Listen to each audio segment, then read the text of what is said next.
Unang-una, yung magtulungan sa nagaganap ng preliminary investigation ukol nga dito sa drug war. At pangalawa, pagbalik sa ICC.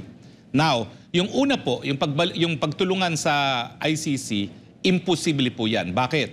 Dahil nakasaad po mismo doon sa Rome Statute na kung saan binuo ang ICC na ang jurisdiksyon ng korte dapat sa mga miyembro lamang ng hukuman. Tayo po'y umalis noong 2018.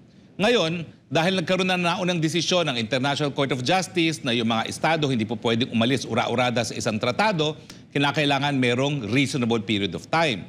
So sa Rome Statute po, ang sabi, ang reasonable period of time ay isang taon. Kaya nga po kung ikaw ay umalis ng 2018, ang effectivity po ng pag-alis natin ay 2019.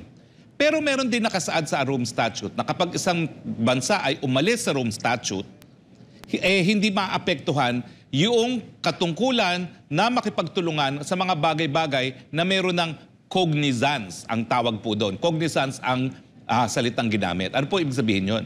Ito po yung mga bagay-bagay na meron ng jurisdiction ng korte.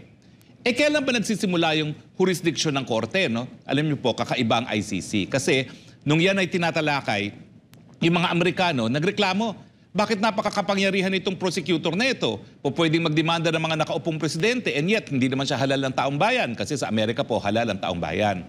So para maengganyo ang mga Amerikano na sumapi sa ICC na hindi naman po nangyari. Hanggang ngayon, ang Amerika, China, Russia ay hindi po kasapi ng ICC, naglagay sila ng probisyon na para malimitahan ang kapangyarihan ng prosecutor, hindi po pwedeng gumalaw ang prosecutor na walang pagpayag ng korte mismo sa pamamagitan ng pretrial chamber.